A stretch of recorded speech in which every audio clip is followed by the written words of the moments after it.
On today's episode, we're going to get pretty controversial as I share what I consider to be the 5 biggest mistakes humanity is making right now, of which we will someday look back on and be absolutely appalled and regret greatly. So let's get into it on today's episode of the Coleman Nation. Let's go.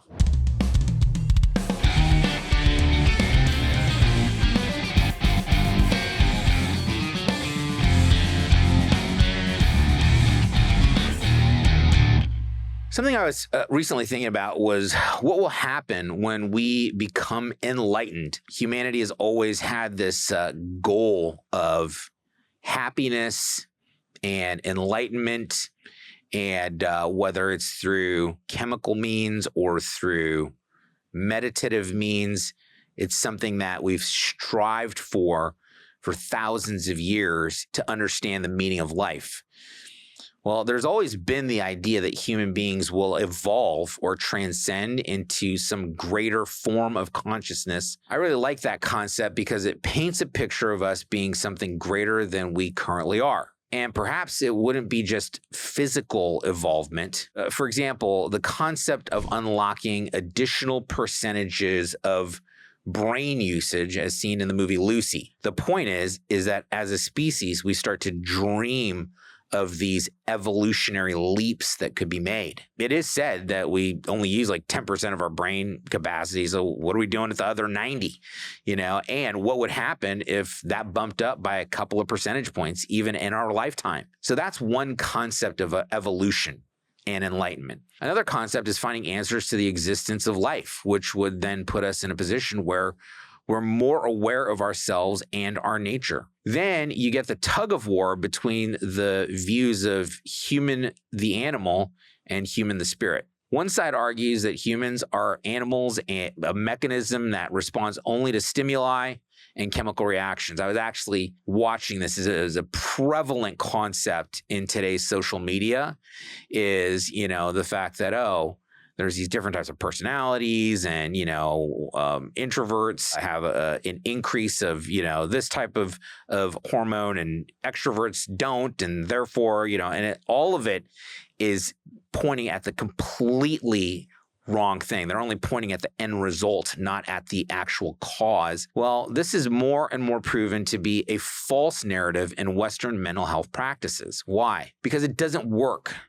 The notion that we are only motivated by chemical reactions is being disproved daily, as it's not a workable means of personal awareness. What is the opposite end of the chemical composite theory of existence? The other end of it is the spiritual nature of humans, and that, for some reason, we're tied down by chains of our unawareness. If we're able to figure out how to unshackle and become mentally stronger, it unlocks all kinds of abilities such as moving objects with our mind and communicating with telepathy potentially. These are all things that are unlocked when you go down that road. Again, potentially. Once we evolve into something that I would consider to be an enlightened species, there are 5 areas that we will regret as the most barbaric practices of this era. When they look back 300, 400 years into the past, back to the early 2000s, they're going to be like, oh, these guys were so off the mark in these areas. They are such barbarians. So let's talk about these 5 areas that I think we are committing horrible mistakes in right now. Number 1 is artificial intelligence and AI-based learning. AI is very new. It's something that was created and has gone mainstream within basically the last decade. However, as you consider the advancements in computing power enabled by quantum computing, coupled with AI algorithms, we're entering potentially dangerous territory. However, the bigger danger is that we as a species will forget how to be creative by relying on AI to create for us. I read this article recently about a kid that was gaming the system of education, was going in and he was utilizing ChatGPT or, one of the various interfaces. It was very obvious that the paper that was written was AI. And I want kids and the next generation be very, very strong. And I think that AI is making us dependent and weak in some regards. Obviously, it accelerates, in other aspects of being able to evolve. But right now, it's so new that the moral and ethical standards have not been absolutely set. But we'll look back at this period and the sacrifice of our own self-reliance and then the chain reaction of the decline in human creativity and intelligence by relying on artificial intelligence. That will be one of humanity's greatest regrets if we don't set standards and really, really put in place things that will allow us to organically evolve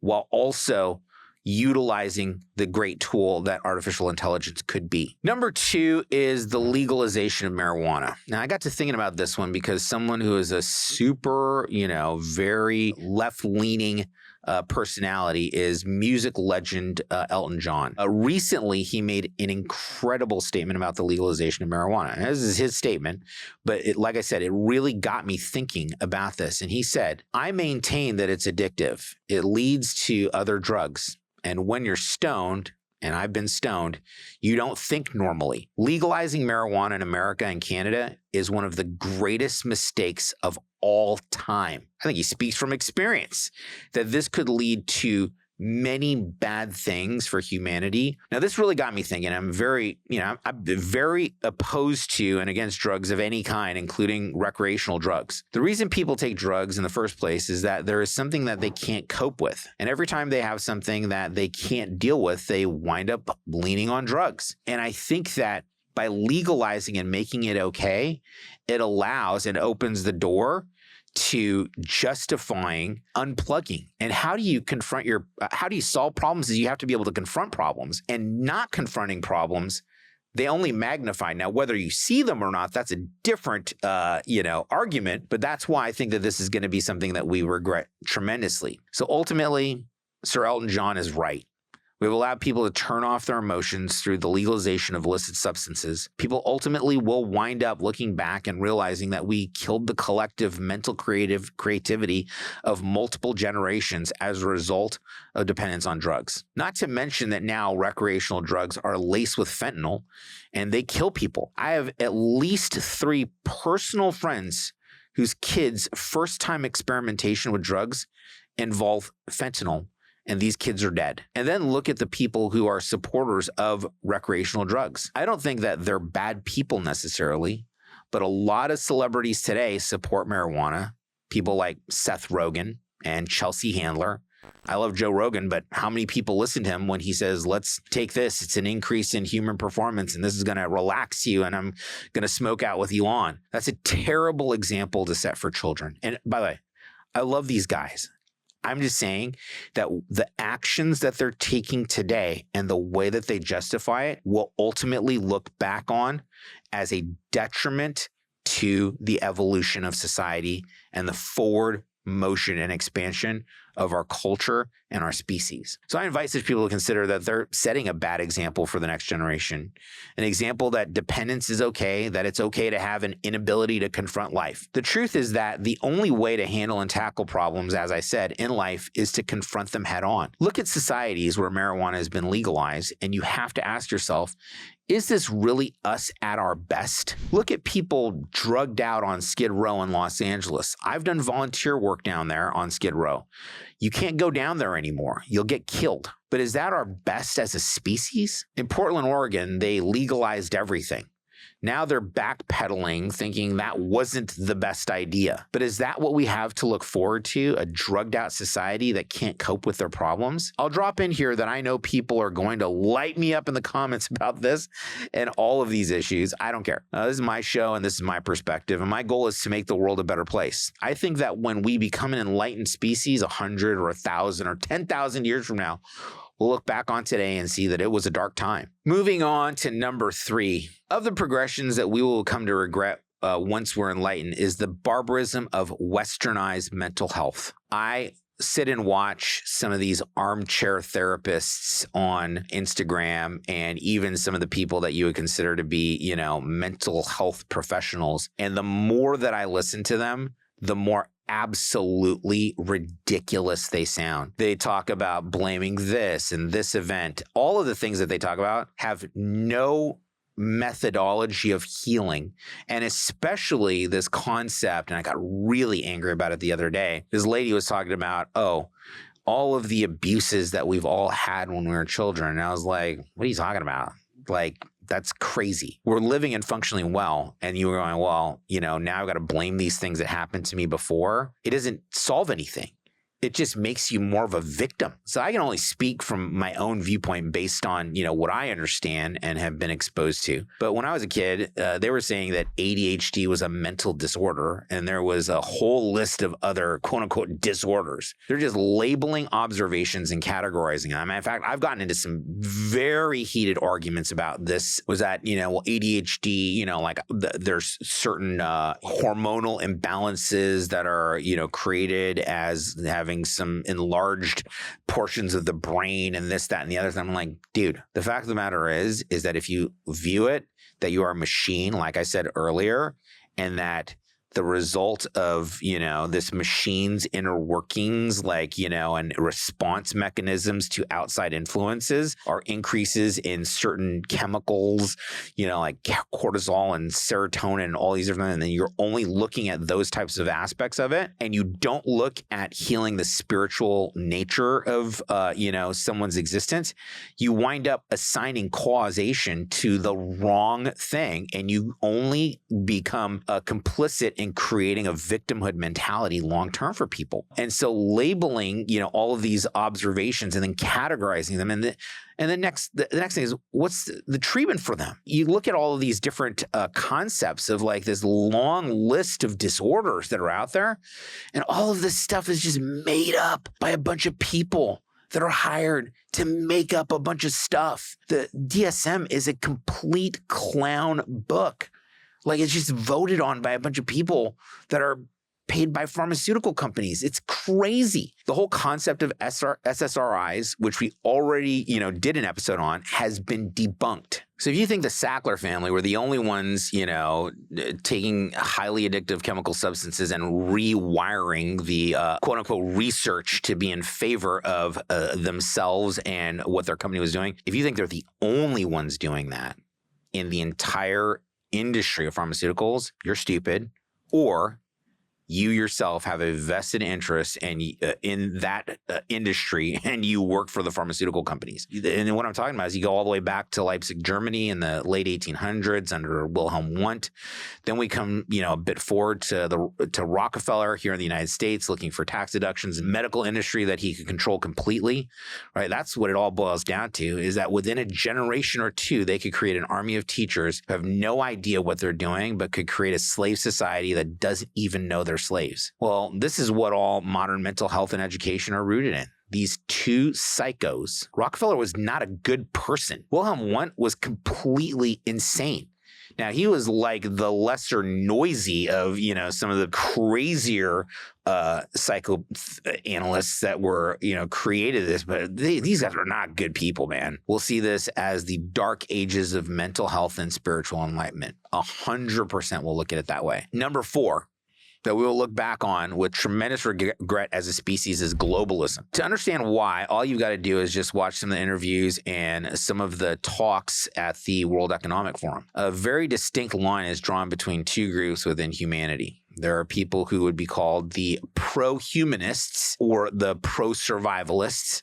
Then you've got the people who are the anti-humanists, who view humanity as a species that needs to be controlled. If they can do that through drugging, if they can do that through mass hypnosis, if they can do that through all these different avenues, the ends justify the means, and they think that that's just great. The other group, the pro-humanists, wants people to be free, and the lines become blurred. You have creatives who are proponents of tremendous societal control, and then you have people that you would say, oh man, that person is absolute fascistic beast, but their conduct shows that they would be in support of a much freer society. To the casual observer, you can't see the real enemy, and you can't even begin to define what freedom actually is. And so globalism in reality is the assignment of control to a tiny subset of the population, which would be considered the multi-billionaire set, the controlling class. After World War II, several organizations were established, including the World Health Organization, the International Monetary Fund, and the International Labor Organization. These were global organizations designed to move humanity across borders regardless of national boundaries. We have a tendency to cluster together with people who share similar thoughts and ideas. Well, World War I happened and the United States sold weapons. We weren't really that involved in it. Our involvement in World War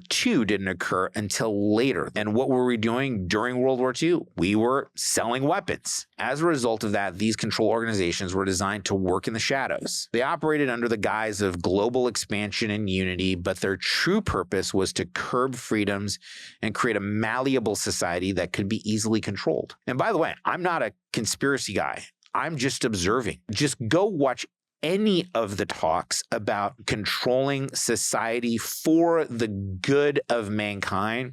It's never for the good of mankind. This is the Nestle guy. It's a question of whether we should privatize the normal water supply for the population. The one opinion, which I think is extreme, is represented by the NGOs who bang on about declaring water a public right. That means that as a human being, you should have a right to water. That's an extreme solution.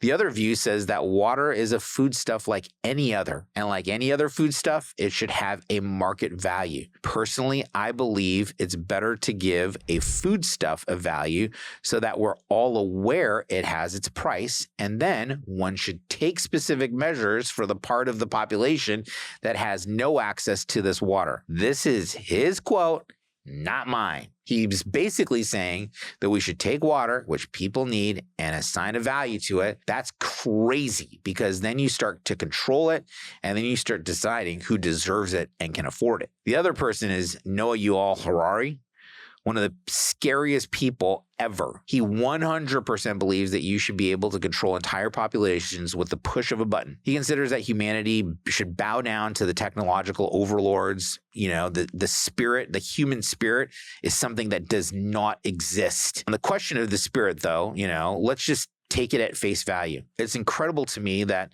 despite the Christians, the Muslims, the Jews, the Buddhists, and all the other spiritual religions, and we're talking like well over half the population of the planet, they consider that there is a spiritual side of humanity. I believe that one of the significant problems in society today is that people often fail to recognize what is right in front of them. People cannot just observe what is there. They have to interpret, which is insane. And so the fact of the matter is that the concept of globalism is directly in contrast to the evolution of humanity. It starts to melt down tribalism, which, as I said, isn't a bad thing. Globalism takes the ideologies of a very, very small group of people, and it gives them the godlike authority to dictate to everyone else what beliefs they should have. If it's set up properly, it puts them in a position where, if you disagree with them, you would have the proverbial boot stomping your face for eternity. Quoting George Orwell from the legendary book 1984. This is his quote, "If you want a picture of the future, imagine a boot stomping on a human face forever."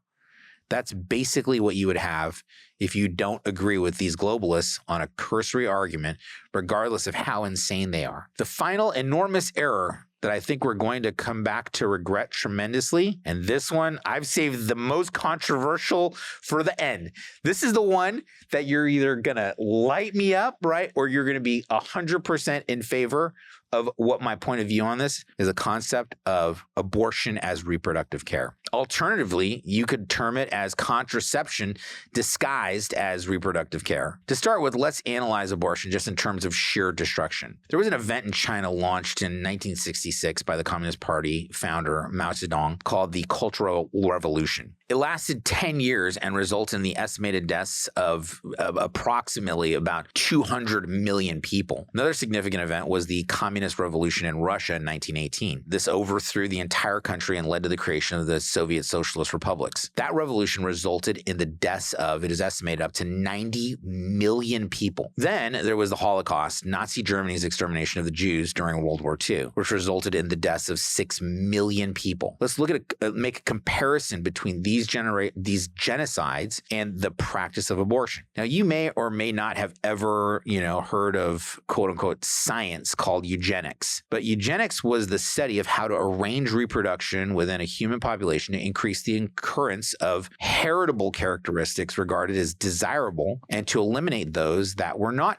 desirable. Nazi Germany adopted its principles in their efforts to produce the so-called master race. Germany wasn't alone, though. The subject was taken up and taught in the United States in the early 20th century. Sterilization of women of certain races, including African Americans and Native Americans, was part of the eugenics scheme. Now, let us relate eugenics to the subject of abortion. The person who founded Planned Parenthood and was the first and most visible activist for birth control was Margaret Sanger. Sanger's movement coincided in its early days with the growing popularity of eugenics. She believed that eugenics presented the opportunity to advocate for the legalization of contraception. Sanger endorsed involuntary sterilization when the Supreme Court in 1927 ruled that it was legal. She supported involuntary sterilization in the cases of women who were likely to produce disabled children. She also supported the practice of eliminating the births of people considered unfit. And that term, you might guess, was racist. For Sanger was extremely racist. Since Margaret Sanger launched Planned Parenthood and spread her views on birth control, how many